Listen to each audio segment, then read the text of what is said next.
was a giant, and then I'd be taller than all the buildings. Desperate men built of straw, flail limbs, I cut them down with my chainsaw. King high, I see it better from up here. Kinda cold, so I get a little grizzly sometimes. Wind through my chest hair. Oh my God, I wish I could do that. I don't think so, but I don't know. When I was a kid, you were someone's secret. You've been undercover ever since you got here. Still have your figure after all these dog years. I don't think so, I don't think so. Shine like a dog star, you can light the coastline, but they never see it shine to tell you so.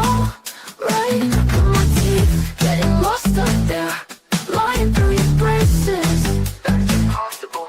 Drop down, you can hardly bear. Double park spaceship, that won't happen. I'm right here picking up the chairs, but I was first, so I cleaned up last. What then? Oh no. I was eating berries, getting smarter every day. Wish I was a quicksilver, like you were running through your veins. I'd like to make a change, pour it down my throat. The thrill alone isn't worth it in the end. Sometimes my speed feels like home.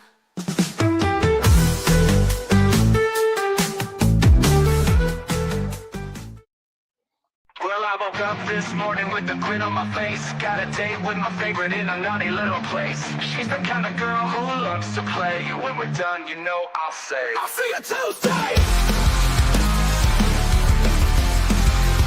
I'll see you Tuesday.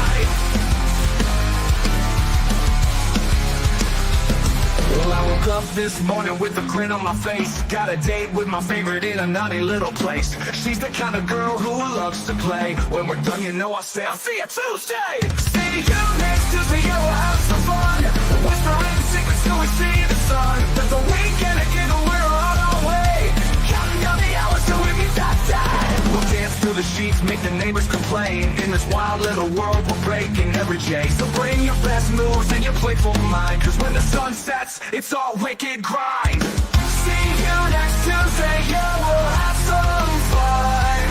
With a cheeky little smile, we're making every change. So bring your best moves and your playful mind, cause when the sun sets, it's a wicked grind. See you next Tuesday when we'll have to foes. With a cheeky little smile, where anything goes. Let's make some memories in every way, counting every minute till that hot Tuesday.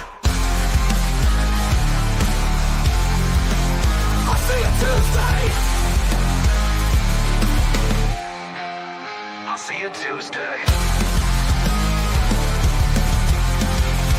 I'll see you Tuesday. I'll see you Tuesday. We'll dance through the sheets, make the neighbors complain. In this wild little world, we're breaking every chain. So bring your best moves and your playful mind, cause when the sun sets, it's our wicked grind. See you next Tuesday where the lasso flows. With a cheeky little smile and making every chain. So bring your best moves and your playful mind, cause when the sun sets, it's a wicked grind. See you next Tuesday where the laughter flows. With a cheeky little smile where anything goes. Let's make some memories in every way, counting every minute till that hot Tuesday. I'll see you Tuesday. I'll see you Tuesday. Warning: the content shared in this live stream is intended for entertainment and informational purposes only. The views and opinions expressed by the host and guests do not necessarily reflect those of the channel or its affiliates.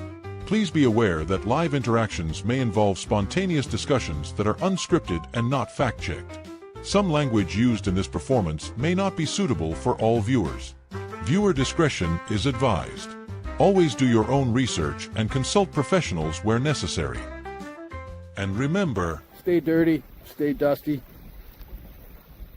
and stay in the bush. Good morning.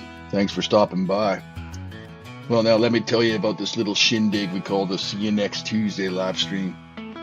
Picture it, a band of rugged, internet-savvy pioneers huddling around virtual campfires, each casting a flickering light on our favorite pastime, using ancient skills to endure modern life. Today we're drilling down into the fine art of friction fire with that trusty bow drill, which, let me tell you, is a mighty fine way to find yourself cursing at some wood while making smoke signals instead of fire. And if you're thinking, what's a bow drill? Just remember, it's not the archery tournament you flunked in high school gym class. Nah, it's a device that'll have you sweating and wondering why you just didn't pack a gosh darn lighter.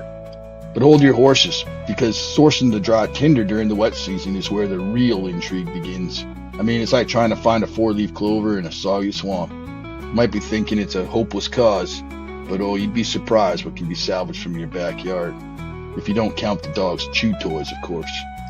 Whether it's dried pine needles, shredded birch bark, or some suspicious looking moss that might have been a snack for your great uncle's pet iguana in the 1970s, there's always something out there waiting for you. Just remember, if it's best to leave it be. We're trying to create a fire, not host a wet t-shirt contest. Now, while we're fueling the flames of curiosity here, let's stray off the beaten path for a moment to highlight some other YouTube channels. You know, there are folks out there who take their wilderness survival seriously, showing us how to catch fish with nothing but a stick in their bare hands. It's a wonder how one can make so much from so little. Meanwhile, here I am trying to microwave popcorn without burning it. But hey, if you're after practicality, just think. If they can make a shelter out of some twigs and their own questionable enthusiasm, you sure as hell can conquer the bowl of leftover mac and cheese lurking in the fridge. Now, as we wrap up today's adventures of smoke signals and soggy bottoms, let's peek into the crystal ball of what's coming up for us. We've got plans to dive into some even more curious subjects, like how to fend off pesky raccoons from raiding your snack stash, or perhaps a tutorial on building a fire pit that doesn't double as a mosquito breeding ground. And who knows, we might even tackle the challenge of making some apple pie with nothing but foraged ingredients. Don't ask me how that one's going to turn out. We might just end up having the world's first wildlife bake-off starring raccoon squirrels and that neighbor who steals your paper. So stick around, folks, whether you're tuning in to learn or just to get a chuckle. We appreciate you joining our little campfire circle, virtually, of course. After all, as we always say, if you're going to set fire to something, at least wait until you got a solid plan for s'mores. Right? Now get out there and start practicing the bow drill technique, because nothing says adventure quite like a smoke-filled living room. Just remember to keep an eye out for pesky raccoons. We'll see you next Tuesday, hopefully around the campfire and not in the front of your angry neighbor's yard.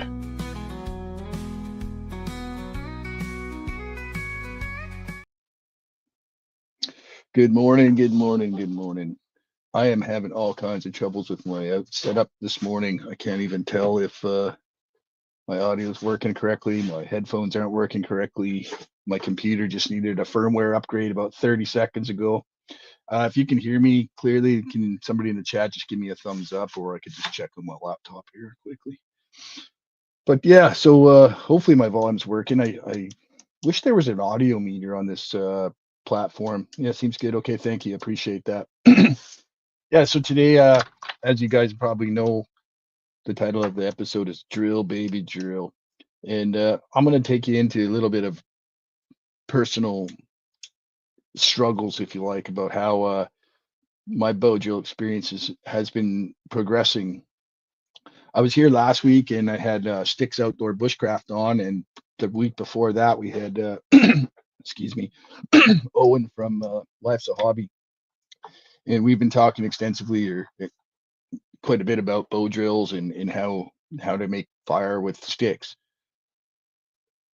Yeah, if you need to guess me and make it here, perfect. Thank you, guys. I'll start off by saying good morning. So we got Owen here. He's Life's a Hobby. We got Rogue Spear, another interesting fella that from out east in Canada here. He knows a lot of good stuff. We got Mick from Hampshire Outdoors and Survival, friend Peppermint Patsy, and I think we had Dylan in here too this morning. Let me see. Welder's Way. Yeah, there we go. Welder's Way. Good morning. So I think that's about all they got watching at the moment, but that's okay. I'm going to carry on.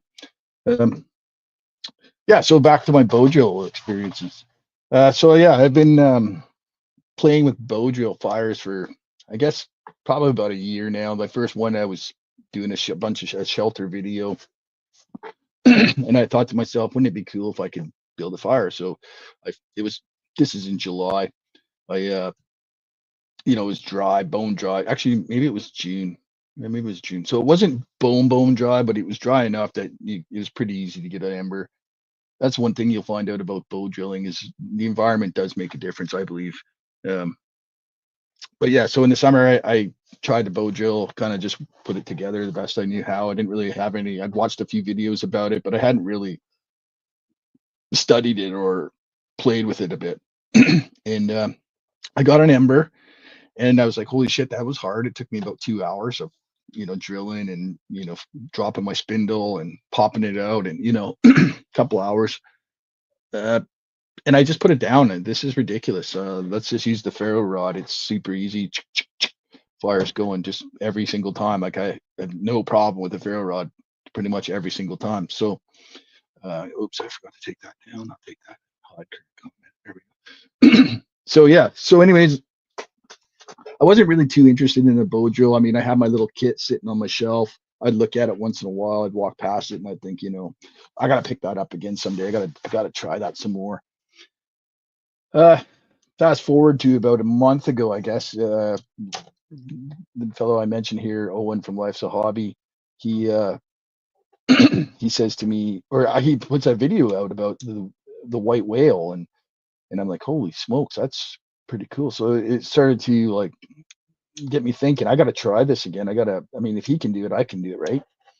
And then I watched Sticks Outdoor Bushcraft, the guy that was on last week, and I saw him, and he made another video, and he was talking about struggles and trying to learn. And excuse me, I got a throat here. I gotta have a cup of coffee. Anyways, yeah, Sticks was talking about it, and he's like, "Oh, so have you been trying it?" And I was like, "No, I haven't really picked it up or whatever." He's like, "Well, you better get back at it." So pretty much as soon as I turned off the live stream last week, I went outside and started pumping my bow drill again, and then I got an ember, and ever since that day, I was like, okay, now I'm going to carve. I carved a new spindle. I had a piece of yew wood that was drying around. Unfortunately, this time of year around here, it is so hard to find dry wood without tearing apart your house for materials. But it's so hard to find dry wood around here to make new equipment. So I'm studying now. I'm looking into, there's some information by a guy Northwest Primate, and he's talking about using like using your bow drill itself to dry the materials. So I guess it is possible. And the deeper I look into this topic, the more I'm realizing, oh, this is quite a broad topic. It's not just a matter of picking up a stick off the ground and, okay, this is softwood, this is hardwood, this will work. I don't believe that's the case. I do believe that people can get to a point where they can pretty much start a fire wherever they want. You look at guys like David West on YouTube, the fucking guy's just incredible.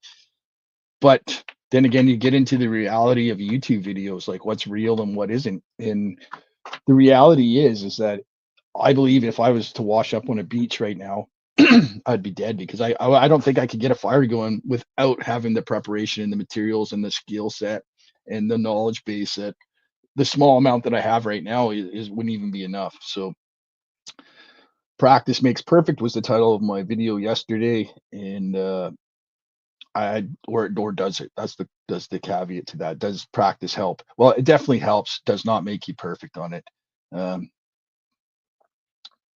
Yeah, I'm just trying to read this chat here. Just the skill of starting a fire with only an ember in the wet bush is quite the art. Not only is it an art, it's more than that. It's like I don't know what you could say. Maybe like the first time you make Yorkshire puddings and they actually work, and you're like, oh man, they're not hockey pucks. Like the success that you receive. David West, and the guy I was talking about a minute ago, he talks about it. He says when you're first bow drilling, you really need to give yourself a break and give yourself a chance to achieve an ember. So he's recommending like using bearings in your bearing block. He's using grease from his nose and his ears on the spindle.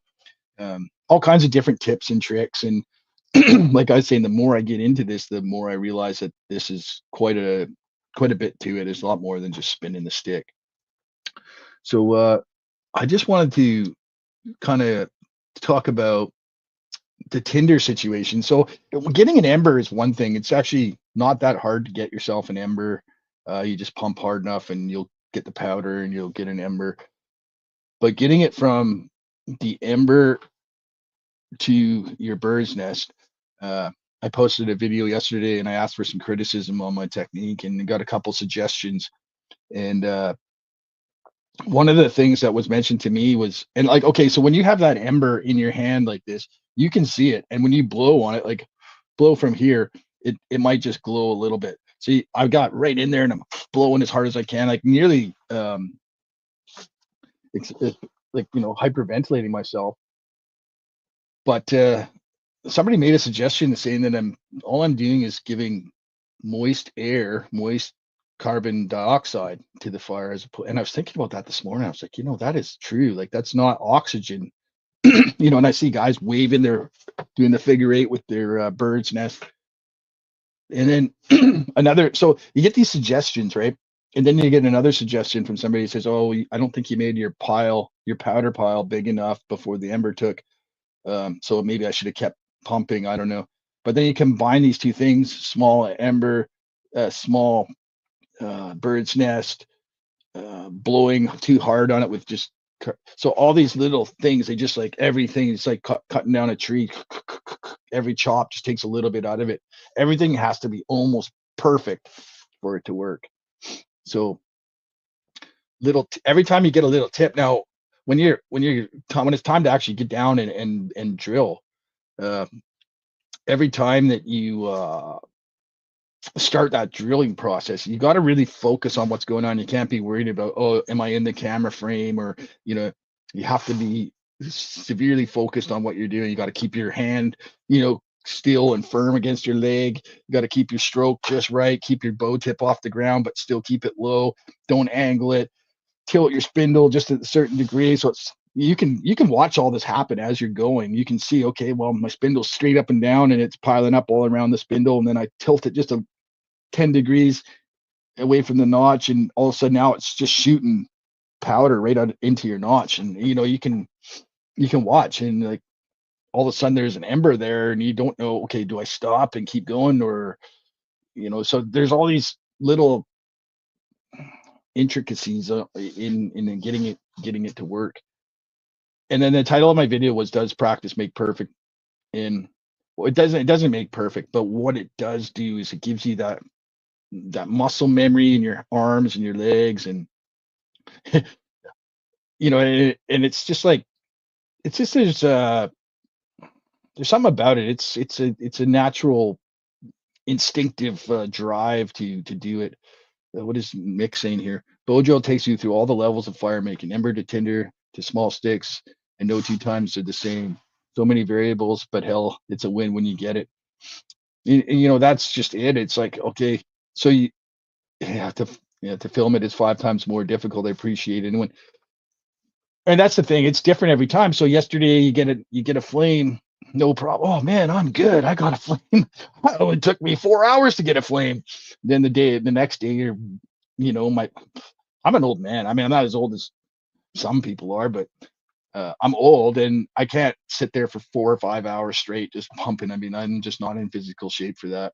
And by the end of yesterday, I mean, I was only maybe an hour, 2 hours of drilling, and I was sore and tired, and I'm thinking to myself, like, if I had to actually do this to survive, man, I mean, you're gonna be driven by adrenaline and whatever else natural drive to keep you going at it. But there's gonna be a breaking point where you're just not gonna be able to push it anymore. Yeah, so that was sort of my thing. Anyways, I wanted to share this little quick video. Probably gonna get a copyright strike actually if I do that. Got a copyright strike yesterday or last week, I mean, for sharing a clip of. Yeah, I won't do that. See, yeah, I can't do that. Damn, that's just ruined my plans. Anyways, we're talking about natural cordage. I think I think Rogue brought that up earlier. Let's see here. I will surprised if anyone knows the source of natural material to make this a string for a bow drill. Yeah, so natural materials is definitely something I'm very interested in. Again, we watched Sticks Outdoor Bushcraft do an attempt last week on he made a bramble some bramble cordage and literally two draws on his bow and it snapped and I'm thinking, oh, man. But there's so many options. I mean, there's so many. So I always come back to this idea that I've fallen off a boat, I washed up on the shore, and I'm just soaking wet and freezing cold, and I'm just like, okay, mental mode. I gotta. First thing I gotta do is, twist a string or a cord together, and then I gotta find a bow, and then I gotta find a dry spindle and shape it on a rock, and then I gotta take a clamshell and dig out the hearth board and find some dry grass and do all this while I'm freezing to death. But I do think there's something to be gained by experimenting with natural cordage. Uh, Something where, like it's like another level, like a whole nother level. Remember that whole nother level. Yeah. And I think that's where you kind of evolve. Like, I started off with the Bic lighter and, 5 gallons of gasoline and, half a gallon of motor oil all over the fire, stuff in newspaper, and then it would be out in 30 seconds because I didn't have the skills to understand the maybe the fire triangle or whatever it was to the point where I evolved to, maybe using my ferro rod more. And I started using my ferro rod like pretty much very consistently last maybe a year and a half ago or 2 years ago. So even like just lighting my camp stove, ferro rod. I quit smoking cigarettes, so I don't really have much use for a lighter. The old days, I used to have a lighter in my pocket at all time. I do carry a lighter in my emergency pack, but I mean, I don't have. It's not. I smoke propane stove, ferro rod, fire. But we're talking about cordage, and cordage and tinder are two things that people need to really go into depth on when you're trying to source natural materials for your fire. Tinder especially it can be very difficult in you know somebody mentioned earlier, you just use some of that grass. I guarantee you, I want to see somebody walk around outside right now on Vancouver Island and find some dry grass. Maybe under an old building or something, on the edge of an old building underneath, maybe. But even if you've collected some grass and tried to dry it in your shirt, or like I've seen people suggest you do, I don't think you could, man. I don't think the grass is going to, I just don't think it. What you can do is you can, help yourself. Things like char cloth, and I carry a roll of jute. It works very easily. Generally starts up. Yesterday it didn't, but it was also 8 o'clock in the morning. I was sitting right on the edge of a river. The relative humidity is probably around 90% or higher.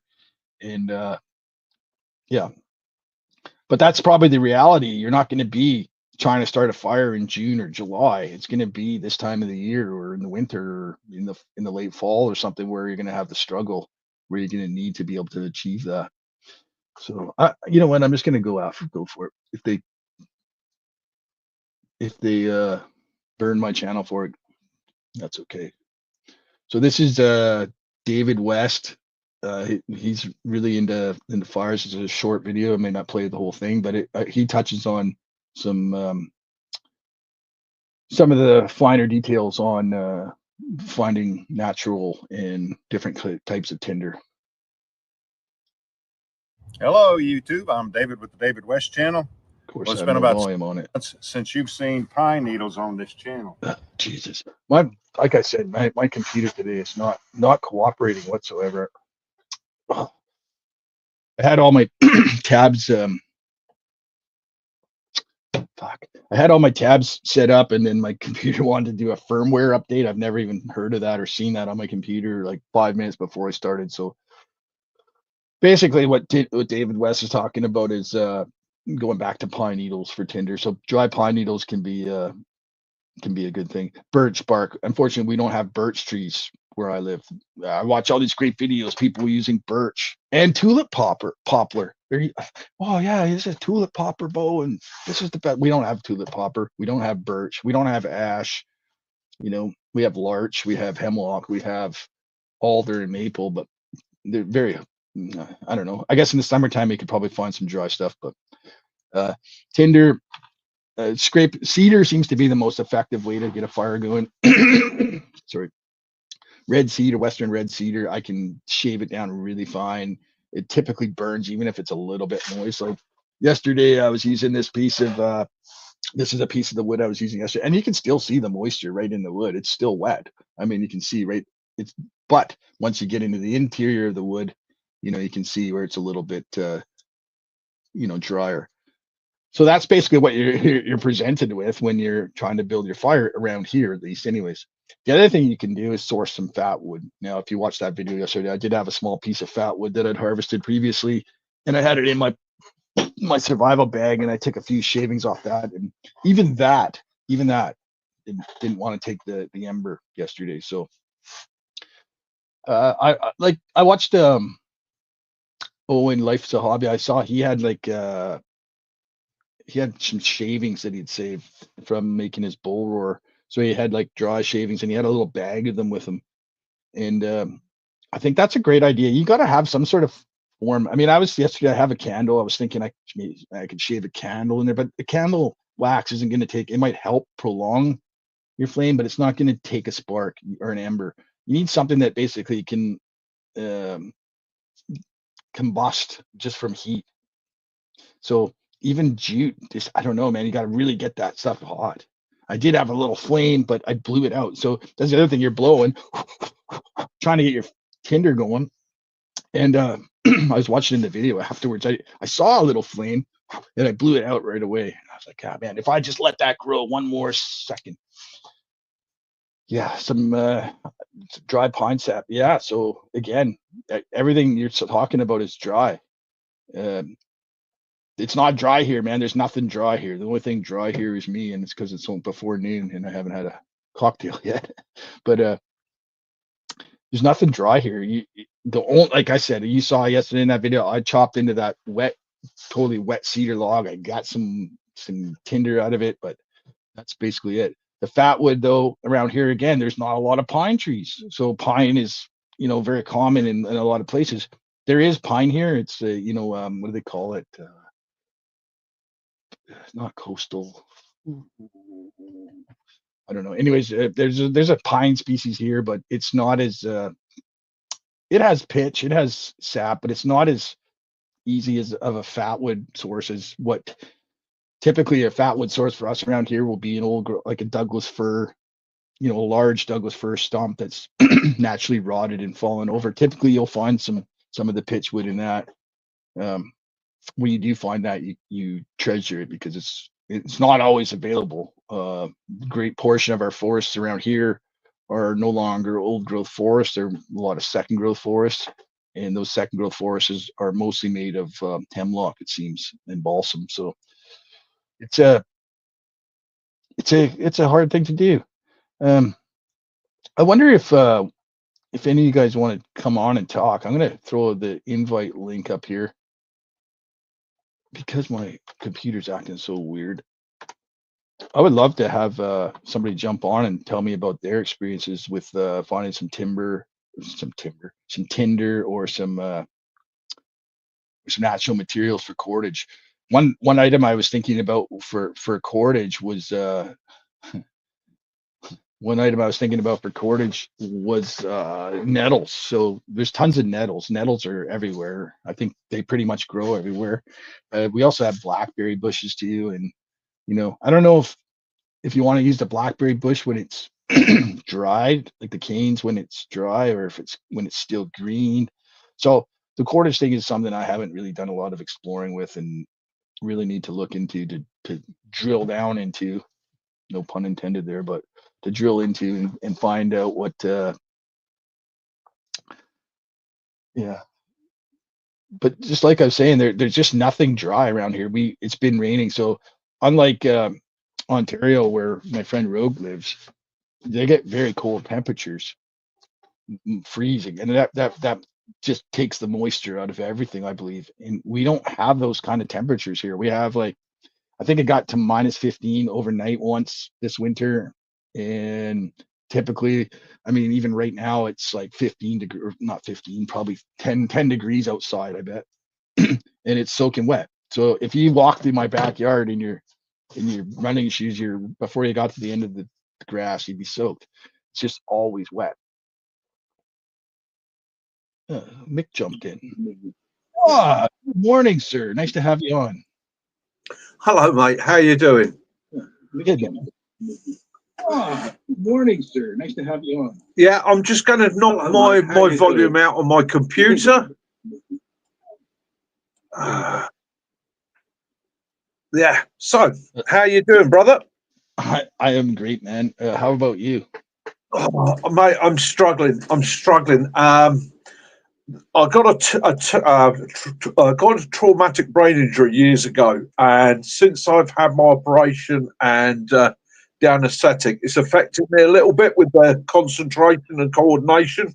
Typing's a pain. My hands go off to the wrong letters and things like that, but I'm getting there, and I will bounce back.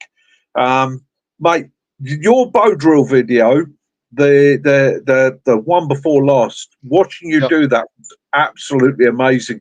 You encompassed there the true struggle of bow drill. I've taught it for years to many people, and it's something everybody should learn. Everybody should do it. Everybody should have a go, and you need it. It's a good thing to have in the toolbox in the brain. But again, as you're saying yourself, conditions.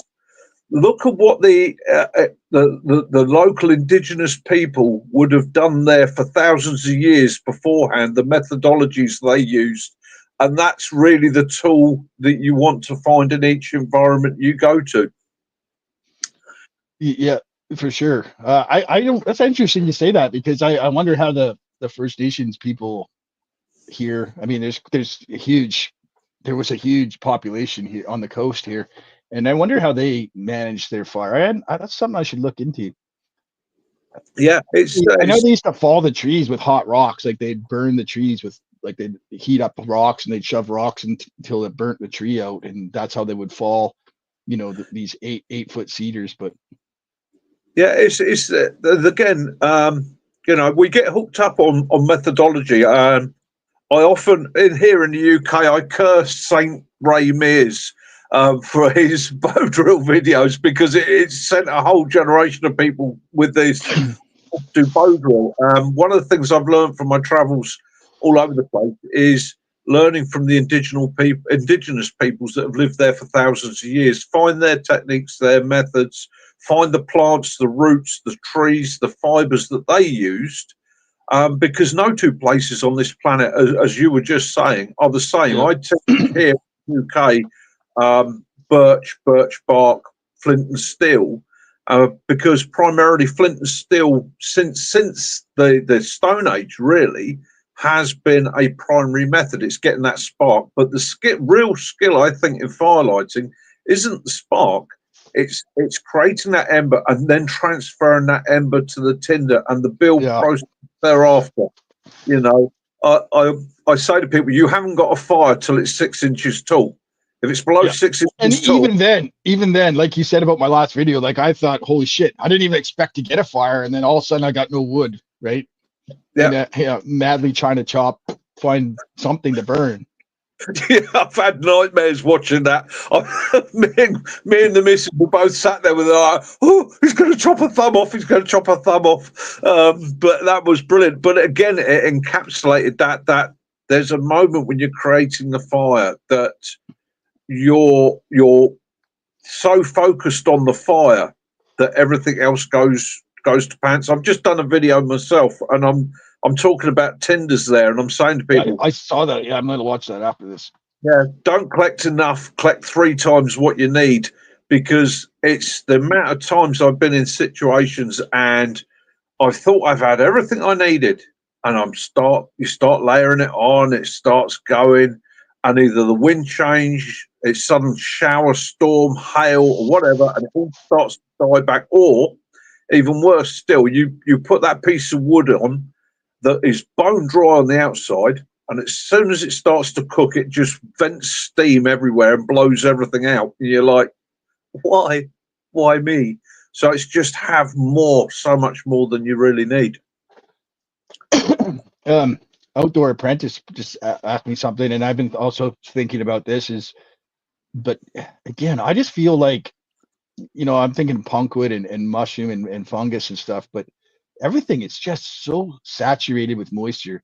You're in that environment, aren't you? You're in such a wet. I mean, we moan about moisture in the UK, but your environment there, I mean, you're getting it from all round. You're getting sea mists, you're getting fogs, you're getting the rain.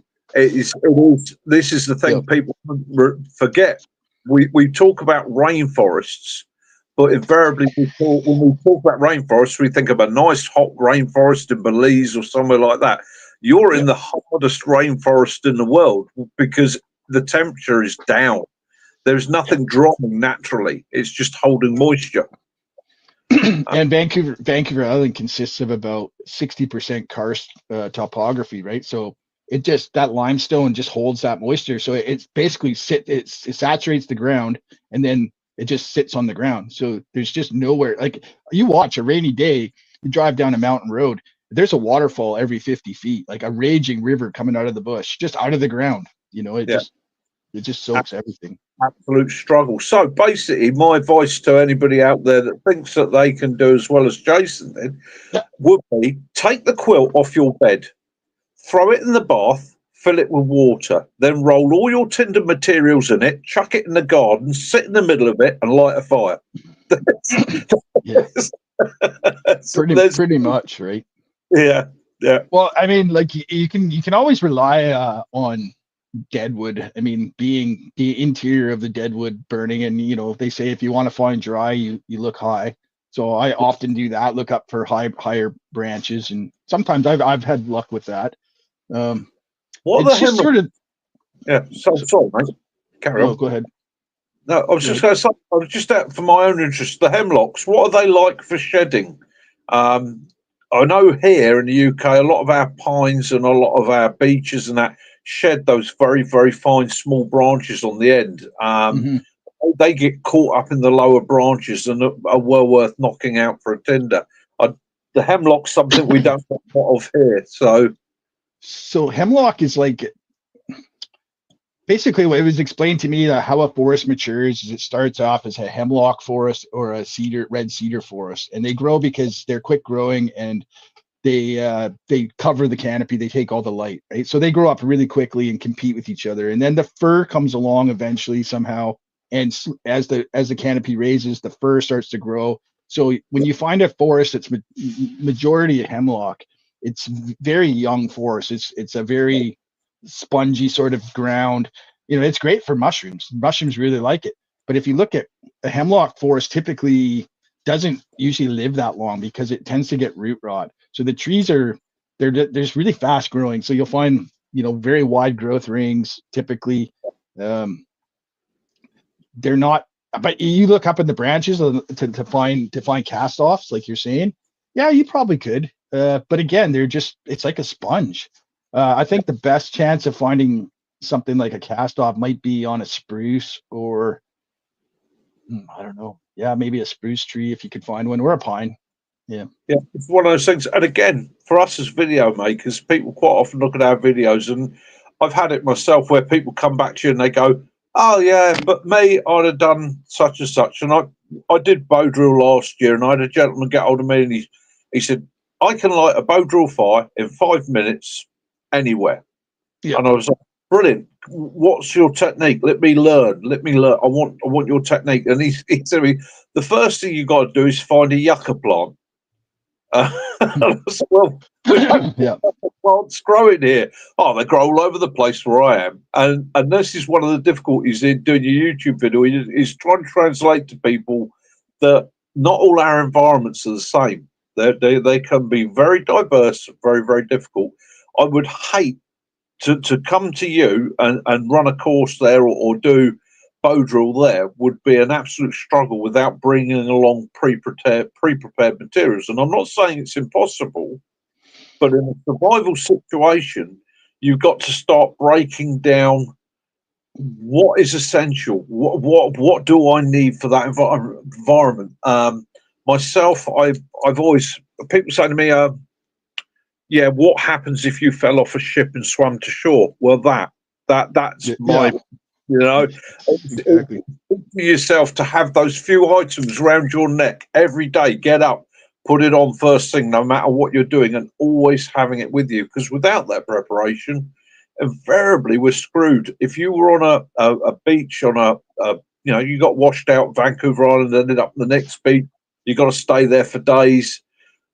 Trying to go to bow drill, trying to find the cordage that's going to be strong and resilient enough. And I know there are plenty of people that are going to come back, oh yeah, this natural fiber, that natural fiber. But when you're freezing to death, trying to get Exactly. Yeah. to work, trying to do, really, it's. I've often said to people, if you're reduced to bow drill, in a lot of environments, you're already dead. You know, you're just as well put the stones up on yourself, carving your name onto a bit of wood and sticking it in the ground and just waiting for it to come quietly. Not that I suggest you ever give up. Always fight till the last. You know, but it's, you've got to have the processes with you. You've got to have the tools with you. You've got to have the equipment with you. The human being is only ever designed to live perfectly in a warm climate. We have no fur, have no claws, we have no fangs. We can't curl up like a dog and stick our noses up our bum and just huddle there. So we've got to then take the tools with us to conquer that environment and that risk.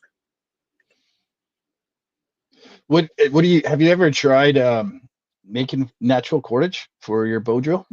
Yeah, so I've tried natural cordage for bow drill in the past. One of the problems with natural cordage is you've got to work the fibres so fine. Nettles worked well for me, although within probably 5 minutes of starting, it's given. And I actually ended up just saying, do you know what? If you've got to make natural cordage to do it, if you've not practiced the skill set enough, you're not going to do it. Somebody once said to me, making bowstrings out of nettles was an old technique, and it was. However, when you look at the better techniques, it was things like sinew.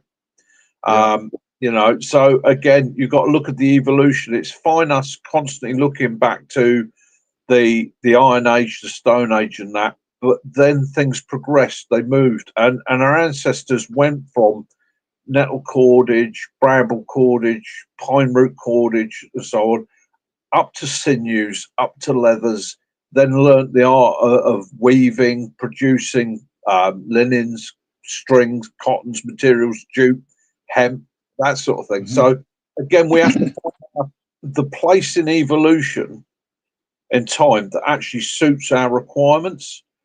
Basic nettle or basic plant fiber cordage is a real skill, and I know guys that can do it really, really well. They could make me a piece of string to do a bow drill brilliantly, but for Joe Bloggs washed up on a beach, you're actually far better. I think Greg Evans did a brilliant video where he took the seam out of a pair of jeans and used that.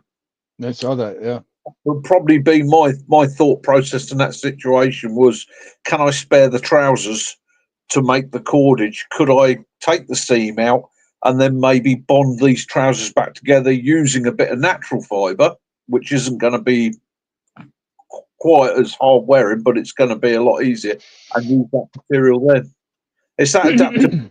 It's sort of, you've got to jump right outside the box in a lot of survival situations and start thinking, right, what do I have on me firstly, and what do I have around me to get through the situation?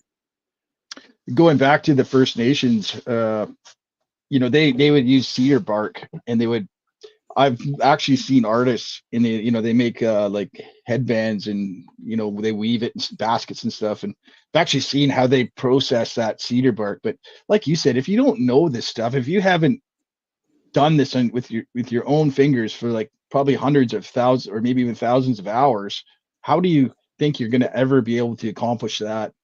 Well, that's under the other duress, right? Like while you're on a beach freezing.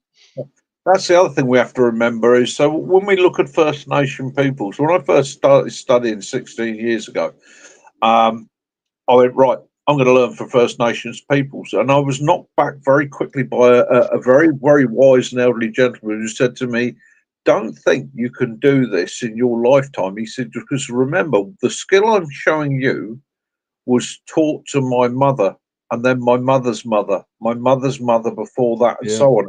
Each one has perfected it and improved it. He said, I'm not saying you can't be good at it, but when you look at things like taking the resources from the wild and adapting to what we need, there are multi-generational training going on in that, and perfecting and finding new methods and weaves and so on to make it perfect. Whereas we suddenly jump in from our modern world and go, do you know what? I'm going to do that for a weekend and I'm going to be king of it. It's this Well, it's like it'd be like saying, "Oh yeah, I can build an engine. I know how to build an engine."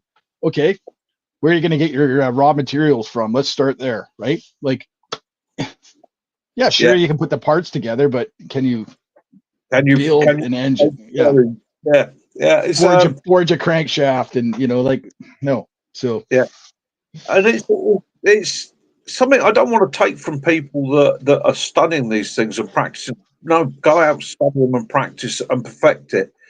But don't think you can go and do a 2 day course on basket weaving and then go out and make an eel trap. My first eel trap took me, and my father he did basket weaving as an apprentice as a boy. So my first eel trap was bodged together myself. And then my father sat me down and showed me how to work the wicker. And even today, 40, 50 years on, I still can't make anything near the standard that he did. But I can make an effective eel trap. I can make something that will work. And then a friend of mine just recently went, yeah, but you live in a modern world. You've got all these resources around you. Why would you go and weave it in willow when you could go and find this, a bit of garden fencing, so on, a bit of chicken wire, whatever, and then make it out of that. And that's the reality of it. Unless you really find yourself in a 100% isolated place, 9 times out of 10, you're going to be able yeah. to adapt to the environment around you. Even on the beach, you have, I was thinking about earlier, you have drift garbage, like you have Yeah. plastic, rope and cordage, and there is not natural, but occurring naturally, right? Somewhat. I think you can walk on any beach in the world and find cordage, netting, and so on.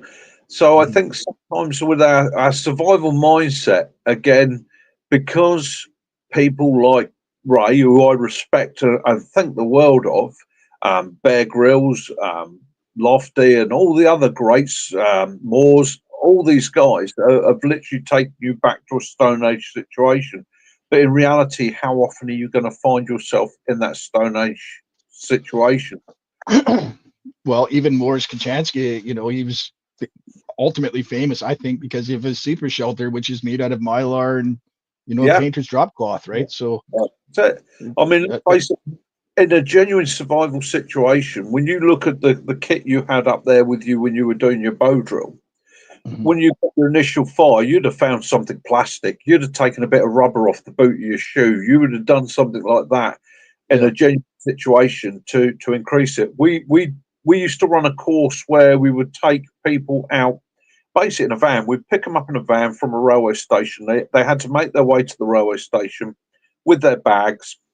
We'd give them a list of what to bring with them, and it would literally be sturdy boots, outdoors clothing, nothing else, right? A mhm, waterproof jacket, nothing else. We'd get them into the van, we'd drive them out, and we'd drive them to a remote forested area. And then halfway through the drive, bear in mind, we've been talking about fire lighting and shelter building as we go. We would stop and go, right, the plane's crashed. Here we are. We're now in a remote environment. There is no chance of rescue within the next 48 hours. This is your situation. We've got to build shelter. We've got to find shelter. We've got to create fire, so on and so on. And we would let them for the first sort of 6 or 7 hours struggle with that. And the interesting thing was, I saw some amazing, absolutely brilliant shelters built using leaves, twigs, bushes, ground grass, you name it, some fantastic shelters. And then I would let them finish their shelters, walk around, have a look. Brilliant, brilliant, brilliant, brilliant. You've cracked it. You haven't. And then I'd say to them, but you forgot the most obvious. The plane hasn't caught fire. Yeah. And Why then aren't you sleeping there? Yeah. and the brain suddenly goes click.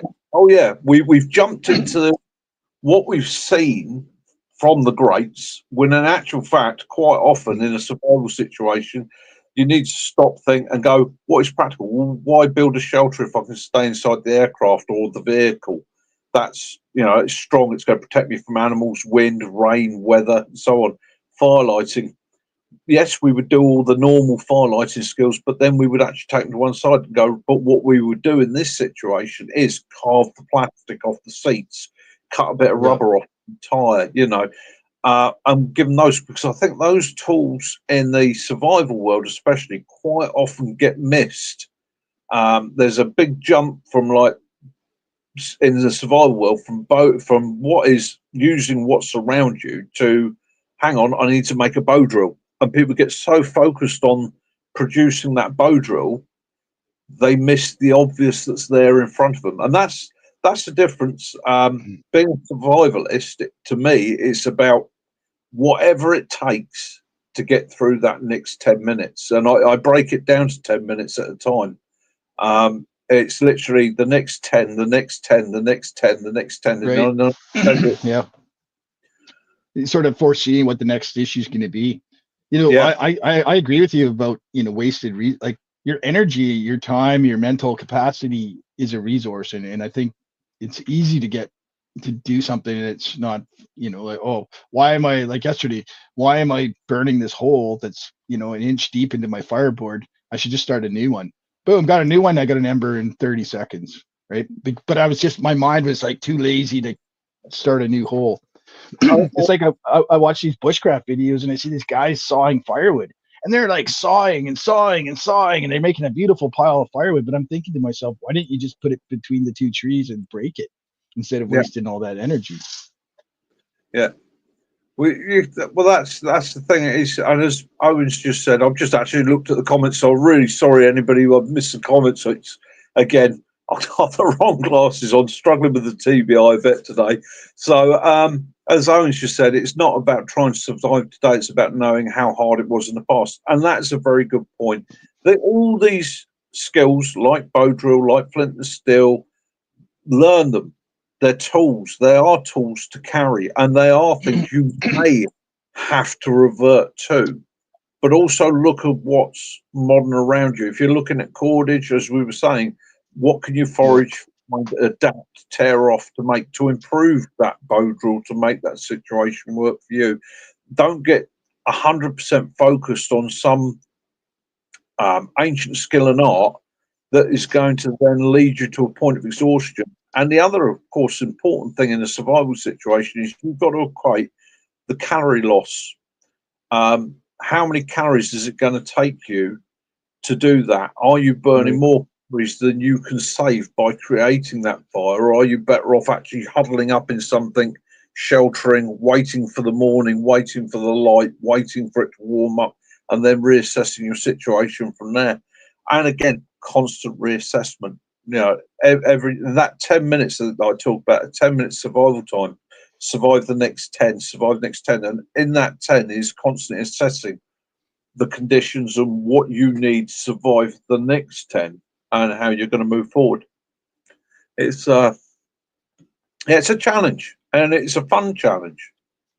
I find it to be primordial. Like there's something it tickles inside of me that, like, oh yeah, this is what you're supposed to be doing.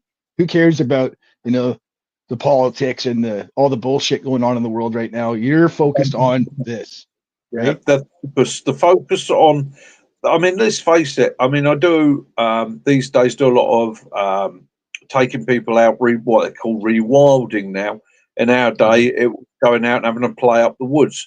But that shutting yourself away from the outside world, from all the crap basically that's piled on us, whatever leaders on the news or whatever's going on here and there, and getting back to the basics of, now I want to make a fire to get warm. and make a cup of coffee, and then maybe cook a meal and shelter. Though when those become your priorities, it's a very healing thing to human being, because that's what we are. We are an animal. We are, all we want is our shelter, our warmth, our food, our drink. And that, if once you break it down to that becomes quite a comforting thing. Quite scary. I've found over the years, quite scary for people that have become so indoctrinated with the modern world. You know, you say to them, switch your phone off, and they physically can't do it. And they start coming up with excuses. But if it was genuine survival, I'd have to have my phone on to let people know where I am, or put it on airplane, save your battery. You know, and they can't do it. They can't do it. You're doing bow drill with somebody, and you look round, and two of them will be sitting there with their phone going like that, and you go, "Can I ask you what you're doing?" "Yeah, I'm just on Facebook, just letting my mate know that I'm watching you do bow drill." Exactly. I know what you mean, man. That's the beauty of a lot of our cell service is really shitty. So as soon as you kind of leave the city, you're pretty much on your own, or get away from the highway at least. Anyways, so When can I move? When can you're welcome anytime. Um, Our country likes having immigrants, apparently. So, Yeah. but I hear yours does too. I don't know. Anyways, Yeah. but beyond that, I mean, what about these this flint and steel thing? We don't have flint here naturally occurring, as far as I understand, but we do have chert, we do have quartzite.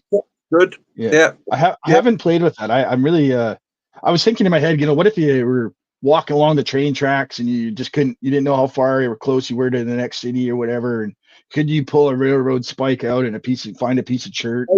It's funny you say that. I saw a guy do a very good one on exactly that. He literally took a railroad tie that he'd found and cleaned up the railroad tie a little bit, got the rust off it and the muck off it, and worked it to steel, and was using that to create himself a spark. Now, it's not the highest carbon steel, so it doesn't want to spark readily, but with enough practice and effort, yes, you'll get most irons to spark. In the UK, before we had iron, we used iron pyrite, which is the stone form. And that I've tried myself, and it's a pig, because I've got the flint. The flint's great, but trying to get the iron pyrite to spark, it's a very, very low temperature spark. It's quite a poor spark. But again, what did our ancestors do? They must have. That's what they had to have done, right? Like how that was all they had, and they discovered quickly that using flint and steel was quicker and more efficient than rubbing a couple of sticks. So that became the next methodology, thought process up. But even again with that, it's about carrying the resources to do it. So you've got to have some sort of charred material, some sort of fungi that you've got to keep perfectly dry. When we look at Otzi and people like that, the remains that we do have from our ancestors, they have pouches that were rigged, that they protected this gear in so, because that was life. Without it, they were done. They knew that. I mean, so that's the thing. You get a fire going, you're stranded, you get a fire going. Your next step is probably should be make some char cloth, or make some, char some fungus or something, right? Yeah. I mean, these are all things that nobody taught me as a young man in the outdoors. I guess I heard about it, like I read about it in the fantasy books, but it becomes a long process. You look at wherever you go in the world, look at indigenous peoples or even our ancestors. There were people within the community that had jobs, and some of them, their job was solely to watch the fire, to maintain the fire, to look after the fire. And in some of the nomadic groups, there are people that were held in very, very high esteem. Their job purely was to carry an ember all day, and they would carry bundles of fungi and then move that ember across, but they become skilled in slowing the ember down, speeding it up, and their focus was 100% on that. So again, quite often when we talk about SHTF situations and surviving in the wild, and I meet these guys quite regularly that I'm going to run off to the forest and I'll be there with my bow and arrow and I'm going to hunt deer and live. Yeah, right. Yes, you can. However, you look at the mountain men. How many mountain men have you ever seen where they're talking about a mountain man of the 1800s and they've gone, oh yeah, completely copus mentis. Just out of the woods after 6 to 9 months on their own, completely doolally, because every day is a constant maintaining that fire. It's managing your traps. It's building your shelter. It's running the threats, the risks, the bears, the wild animals, maybe the indigenous people. So the stress levels were up there. When we talk about PTSD today, those went doolally. So you need to be really, ideally, in a perfect situation in a group where you can turn to somebody and say, right, you're managing the fire. I'm collecting the water. Dave's building the shelter. Nigel and Sam are off hunting. And again, with hunting, it's like I meet so many people, especially here in the UK, that have no hunting background but think they're going to kill a deer, process the deer, eat the deer. So you talk to them about processing game and they're like, what glands? Which Yeah, bits? exactly. Like, Well, even the trust me, I'm formerly a bow hunter. I gave up on it, but it's not easy. I mean, it is very one of the most difficult things. It's right up there with fly fishing.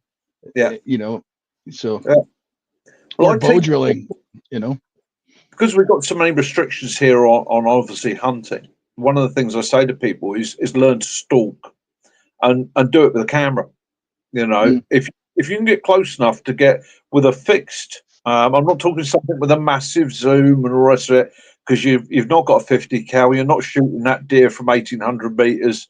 You want to be within sort of 30, 40 meters if you can, closer if possible. So I say to them, get yourself a fixed lens camera, go out, look for the wildlife, try and get as close as you can, learn to stalk, and that skill then progresses onward with it. Once you find that you can get within sort of 30 meters of a deer, well, 30 meters, perfect. So pretty tough. Start with those most basic skills before you progress up. We've had a lot of people just lately in the UK that firearms restrictions are a bit more awkward, so they say, "Oh, I've got myself a 35, 40 pound bow and I'm going to go hunt red deer with it." And you're like, well, one, there's no red deer around it. Two, you want a better bow than that. Three, you ain't going to get close enough to kill it, let alone get to the process. That's the thing. My first experience with hunting, I walked around with a 68-pound recurve, and to get 20 to 30 yards within a deer without it knowing you're there, I mean, they would look at you and then you'd draw your bow and they'd be gone. Like, okay. I mean, I'm talking full scent lock, camouflage, indicator, everything on my half, and I still would have a hell of a time. I mean, I think I've killed about 6, maybe 7 deer in my life with a bow, and only one of them with a traditional bow, right? And then again, it comes back to the processing. It comes back to processing, looking after that meat, managing that meat. Your freezer's gone, so now what sets have you got to look after it? So in the UK, I tend to teach people that if it was that situation, you're going to look at small game. You're going to look at the squirrels. You're going to look at the rabbits. You're going to, and I don't wish to upset anybody here, but you're going to look at the cats. You're going to look at the dogs. You're going to look at whatever's in front of you. And I know that's an awful thing. I've probably upset a lot of people, but we're talking about a scenario a lot of people fantasize about, which is an end of day scenario where it is literally man walking around with sticks, surviving for I don't know, but against a zombie horde or whatever. So again, look at what tools are available. And I personally, to me, the best methods is trapping. Snare or something, snaring, trapping, cage traps, things like that. Because again, you're not burning that energy, you're not using those calories to the same level, and you're catching things that are manageable, that you can provide a meal, and you're looking at providing a meal for the next day or two that's going to be edible. not going to poison anybody, not going to give people food poisoning. It's that thought process is quite a also not gonna attract predators. I mean, you go butcher a deer in your camp and you've got blood and guts laying all over the place. I mean, you're gonna have problems. Well, I was quite fascinated in that because we don't have the predators here in the UK at the moment. But again, in those sort of situations, you are going to develop predators. Something I've seen myself firsthand is packs of dogs going feral, going wild. They revert very quickly back to their pack instinct. And unfortunately, the small dogs are screwed straight away. They become dinner for the big dogs. But it's it becomes that threat process. And if you, like where you are there, you've got bears. So, I mean, I've had people say to me, a bear will smell a carcass from 8-9 miles away. If he's downwind of it, he knows it's there. And not only does he know it's there, he's coming looking for it. So he is. And, you know, like in a shit hits the fan situation, you're relying on acquiring game. Well, let me tell you, there's a hunting crowd that's very skilled at hunting, and they're going to go and shoot every deer that's available within the first 2 weeks of no food. And so there's not going to be deer. I'm just telling you, there's not, unless you are that hunter, you're not going to get your share. I mean, you could get, you're just not. It's hard enough with it as it is now. But can you imagine? Well, I talk to many people years teaching, and they all say that, well, not all of them, but the majority of them, and say literally 90% of them say the same thing to me. In an SHTF situation, I'm heading for the Highlands of Scotland. Well, I can tell you, in an SHTF situation, the Highlands of Scotland is going to be the busiest place in Great Britain. Yeah. There is very minimal resources up there for all those people, and the winters are damn tough. So I'm going to sit it out down here in the sunny south. Wait for you to go up there, wipe yourselves out. Meanwhile, I'm quite happily getting on squirrels, rabbits, the farm animals that I can find, and a bit of foraging. That's how I'll manage. Expired MREs. Nothing wrong with an expired MRE, mate. No, I know. Foraging. Who has just made a video? Somebody just made a video. I watched it yesterday. It was it Owen? Something about foraging.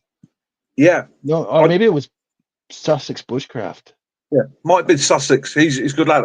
You do excuse me for 2 minutes, guys. I'm being rude. I'm a little old fella. I've just got to dive to the little boys' room. I'll be back. You do that. Thanks.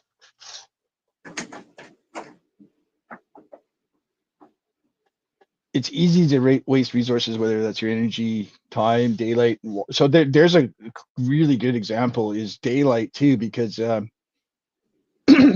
obviously you want to have your ultimate chance of being able to start a fire. And if it's humid or dark and cold, I don't know. I think you'd be better off waiting till the morning if you could, if it's possible at all. But I mean, if it's 6 o'clock at night and you don't have any shelter built, and the sun's going down and you're going to be heading into the darkness soon, then that's the time where you need to prioritize. So prioritizing your needs, I guess, like we have the basic needs. We have heat, shelter, and food and water. But which one's the most important, and how do you justify that? I mean, you're not going to have water without a fire, perhaps, if you're trying to purify. So prioritizing is another skill. Just learning how to pick your battle and when to fight it, right? Oh yeah, definitely, 100%. It's gain as many skills as you can. Jason, what I'm going to do as well when we finish this, fire me off an email or message, and we'll make contact. What I'll do, I'll get some flint, send it out to you, mate. That'd be cool. Yeah, no. At the end of the day, I'm in southern England, so anywhere you've got chalk, you've got flint, and I've got plenty of it. So what I'll do is I'll get some small pieces of flint. We'll get them fired out to you out there, and you can give it a try, and then compare it to things like chert and that. See how you get on with it. That'd be awesome. I had it was a small little cardboard box. It was about 8 inches by 6 inches or something, and it had this plastic tray in it, and it had all the different mineral types of British Columbia in it. So I had like 20 little pieces of rock. And the one thing that wasn't in there was flint. And so I asked my friend, why is that? He goes, because we don't have flint here. Yeah. And I just thought, wow, that's bizarre. No, there's not. There, from what I gather, there's no flint in the US or the entirety of North America. So, Yeah. I have no. I'm not a geologist, so I've got no idea why not. It's That's something. weird though, because you hear about flint napping and stuff, and Yeah, yeah. And again, it's when you look at things like arrowheads, Mhm. ancient tools. So again, when we look at the evolution of hunting, the tools, the weapons, so I've seen some fantastic, absolutely stunning bone and antler arrowheads and what do you call spear tips for fishing. Yeah. Crafted out there, and yet everything here was flint. And again, when we look at flint, it's brittle, really brittle. So you make an arrowhead out of flint, or you make a spear tip out of flint, might only get one use out of it.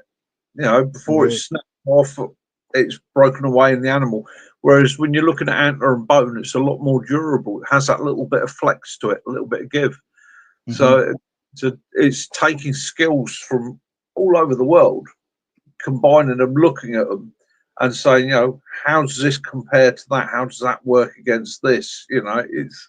And we talk about flint a lot here in the UK for knives, making tools, and then we ignore the obvious, which is around us for survival all the time. Glass, you Yeah. know. So yeah, Hmm. it's quite so. Well, in actual fact, I have here. Um, I was gifted. I'm not a napper. I've tried it over the years, and I'm struggle with it. But Jess Outdoors made me a flint knife. Yeah, that's gorgeous. Uh, yeah, it's one of those, I'm never going to use it. It's one of those things. I'll show it to people when I'm running courses now and say, that's your ancestors produced that. And she also made me a little tiny obsidian one, Yeah. and that is, my friend, that is so sharp, it's ridiculous. It doesn't look particularly sharp. You look at it and you go, well, it's a bit jagged and all the rest of it. But I tried it on some leather and some hide. It is absolutely Sliced it. viciously sharp. Yeah, it's Didn't she make the pine glue and everything for that? Like yeah. the cordage and everything? That's nettle cordage, Yeah. pine glue, absolutely fantastic piece of equipment, and it is a contact or connection really back. Although it was made modern times, it's a connection back thousands and thousands of years. A wonderful piece of a wonderful item to own and possess. I'm very, very grateful to her because getting a bit old, having a bit of arthritis and that, I've given up the blacksmithing now, purely and simply because the hands aren't what they once were. Yeah, you were a blacksmith. I forgot about that. So when you talk about high carbon in the railroad spikes, what would you recommend finding a piece of flint or a piece of steel out of, like something you could like a file maybe? Yeah. So what I did, let's get it down. So for many years, I made, again, as a blacksmith, I'm not a knife maker. That's the first thing I'd like to say. I'm not a cutler. I'm a blacksmith, so I'm an ornamental blacksmith. So I make gates, I make RT items, I make hinges, bracketry, and all that sort of thing. That was my love and passion, as making those everyday items that we needed. But one of the things I used to knock up on a regular basis for people, if I can find it in my pack here, don't tell me it's fallen out of the woods. Nope, there we go. Okay, so that's my steel for flint work, and all that is an old file. Grasp. Yeah. It's an old farrier's rasp. And that's all you need is if you take a file and you can smooth it down. Ideally, take as many of the serrations off the edge as possible. All you then need to do is find your piece of flint, chert, whatever you wish to use. You're looking for a sharp edge on it, and it is, Yeah. There you go. yeah, simple as that. And Oh. it takes a little bit of practice. It's one of those things I say to people that I can get you working flint and steel happily, easily, and confidently in an hour. Cool. You couldn't do that with a bow drill. You couldn't do it with a bow drill, and that's why that took over from the bow drill. Was there it is so much easier to manage and do and carry. Even it was something that could be carried in a small kit. You know, you take a piece of char cloth like that. You take your stone. You wait. Now I'm going to be sitting 10 minutes doing that, but it's actually quite difficult to do sitting down as well. So my advice to you would be stand up or get yourself into a comfortable position. So basically, all I'm doing, the char cloth, I don't know if you can see that well, it's terrible, isn't it? Let's turn that light round. So all I've done is put the char cloth just slightly above my flint there. There we go. As a military instructor once said to me, don't demonstrate. There we go. No. And you got an ember just like that. Yeah, you do. And at the end of the day, a single spark landing on that piece of char cloth, invariably, there we go, got it, will take. And once you've got that char cloth ignited, once that char cloth's going, you've got it made. You're absolutely laughing. You can then, if I find a bit of fungi, I've got a bit here. Yeah, whatever fungi you want to use then, because that will smoulder quite quickly. It'll throw off a fair bit of heat. It's King Alfred's cake there, so let's break that one off.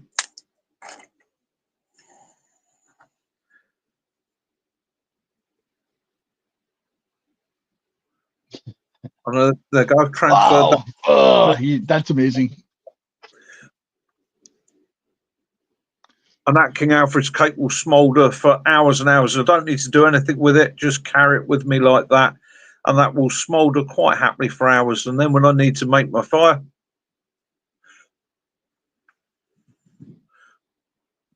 Holy shit.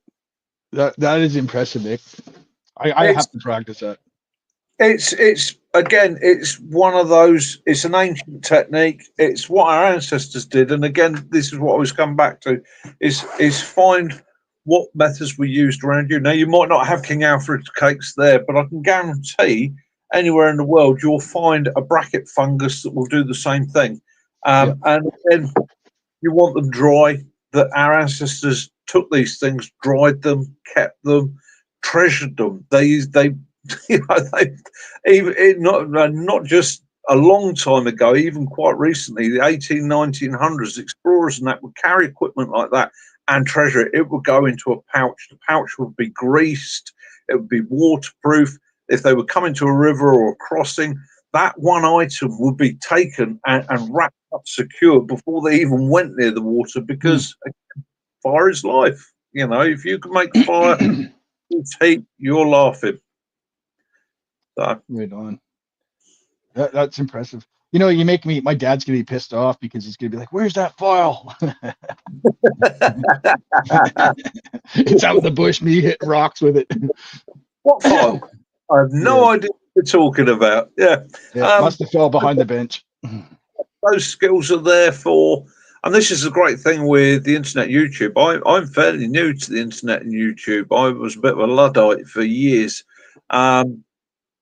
And when I started my channel, all it was about was sharing some of these things with people.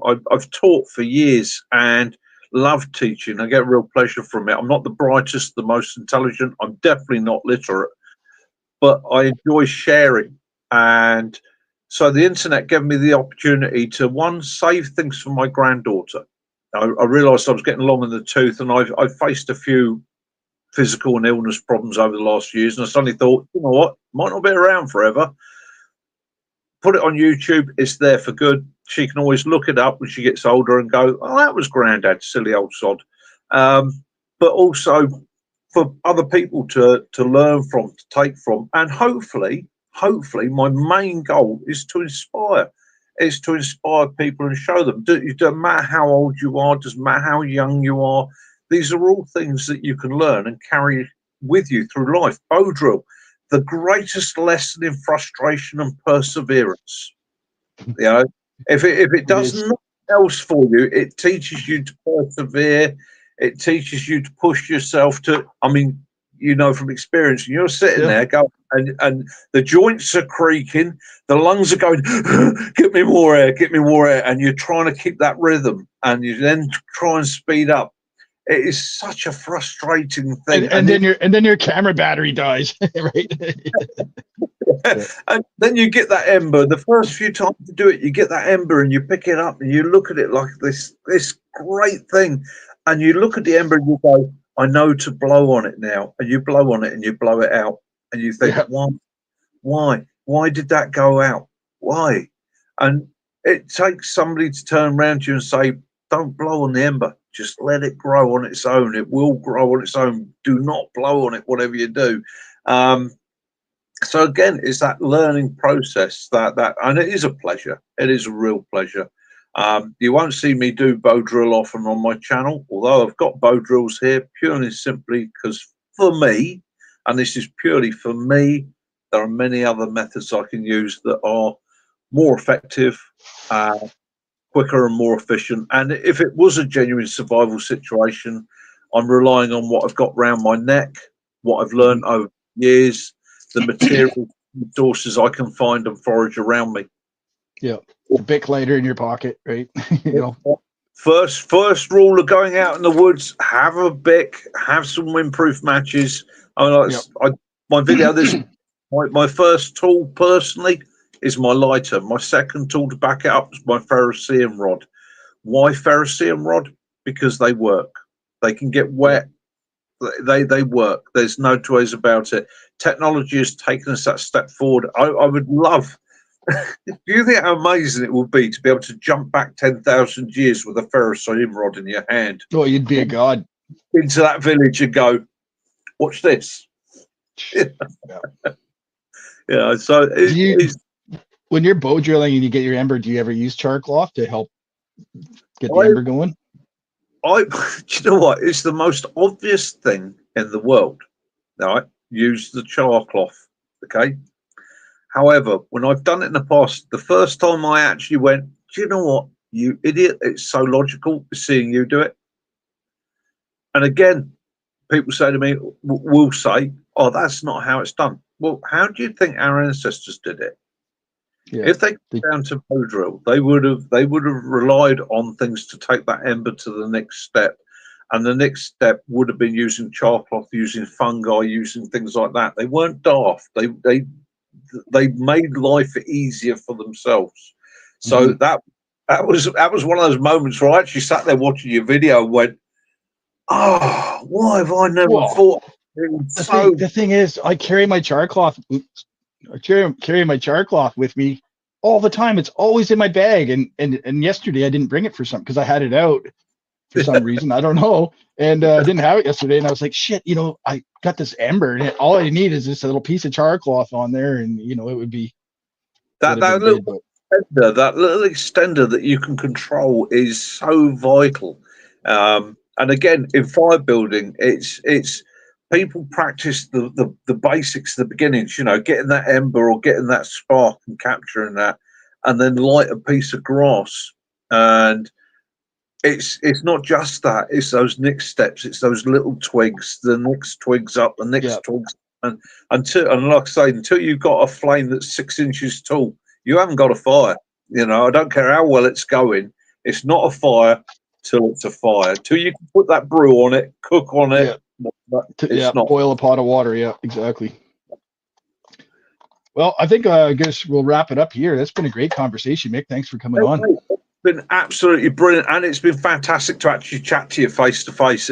I've thoroughly enjoyed your videos. If anybody out there hasn't liked or subscribed to this video, to this man, don't come out there and sort you out. This old boy will come over there with his walking stick and beat around the ankles, youngsters. It's been a real pleasure, mate. Absolutely, thoroughly enjoyed it.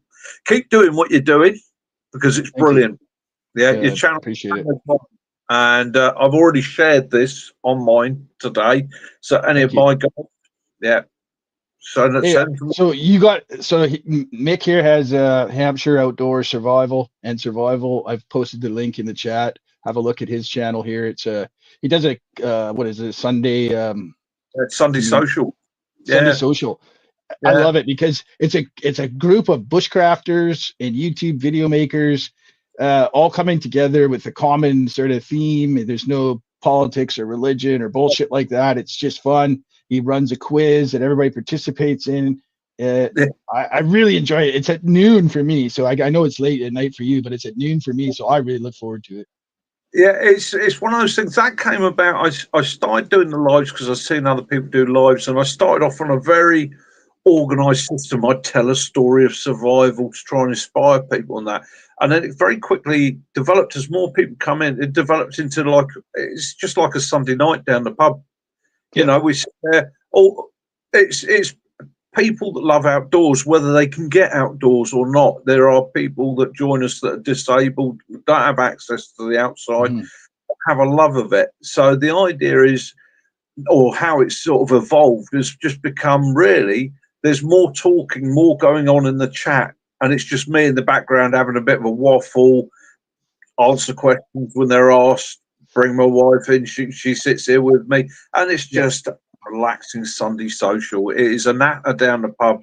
You can talk about whatever you like as long as there's no religion and there's no politics. Those are That's it. personal. That seems to work. I mean, I've modified my channel too and sort of steered away from that. It's really easy to share your opinions, but sometimes it's more of an example to just withhold it and Yeah, stay I on think focus, right? everybody on this planet has their belief systems, whether political, religious, whatever, but they're personal. They're Mhm. personal. You know, as I've said on the channel before now, it's like sexuality. I don't care about your sexuality. That's your business. I'm not stood at the end of your bed watching you, right? Yeah. So Yeah. at the end of the day, it's none of my business. Let's keep all that sort of thing, which is private and personal, out of it, and just be ourselves. And that's the fun and pleasure of it, is when you take all the modern world away from people. We Mhm. are all the same. There are only two types of people in this world: good people, bad people. That's all that matters. That's awesome, man. That's awesome. Yeah.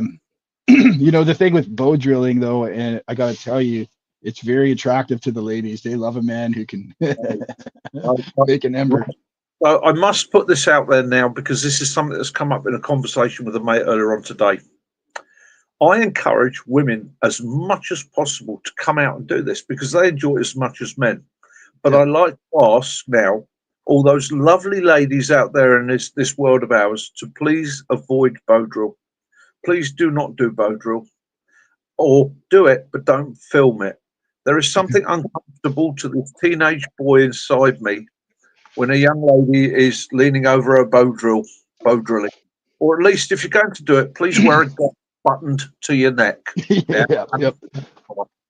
It's, that's. I do apologise. That's probably Mickey overstepping the boundaries. That's all right. We're all right.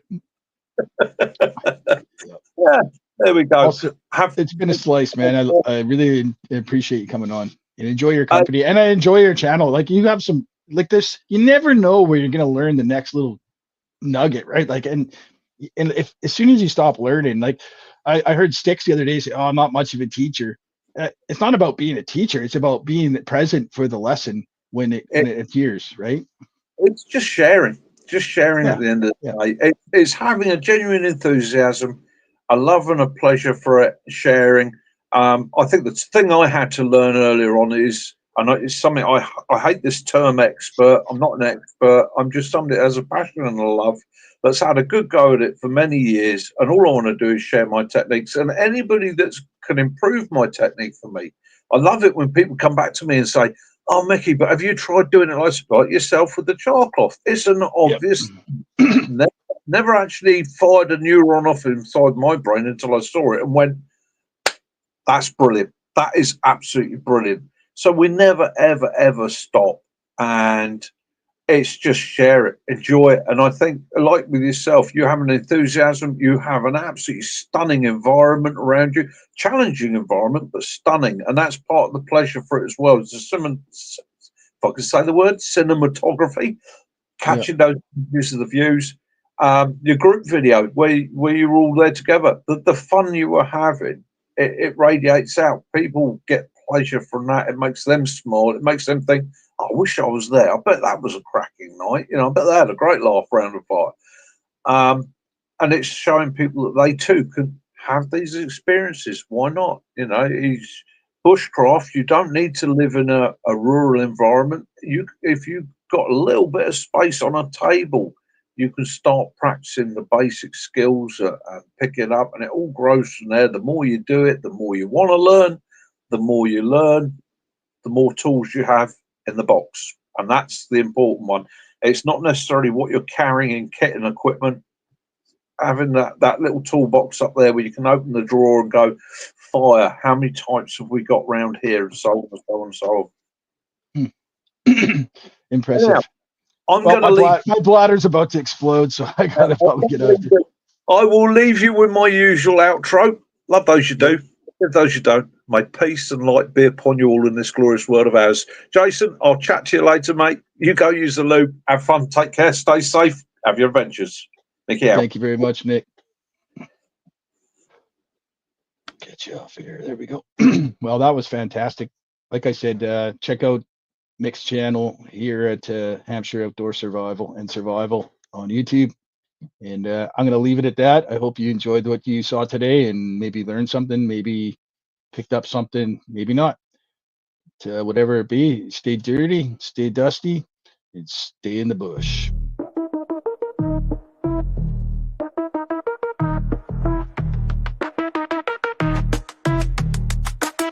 Smoke rises up, midnight flame. Stars twinkle like they know my name. In the shadows I build my game. Play with fire, never the same. Strike the match for the heat. Crackle.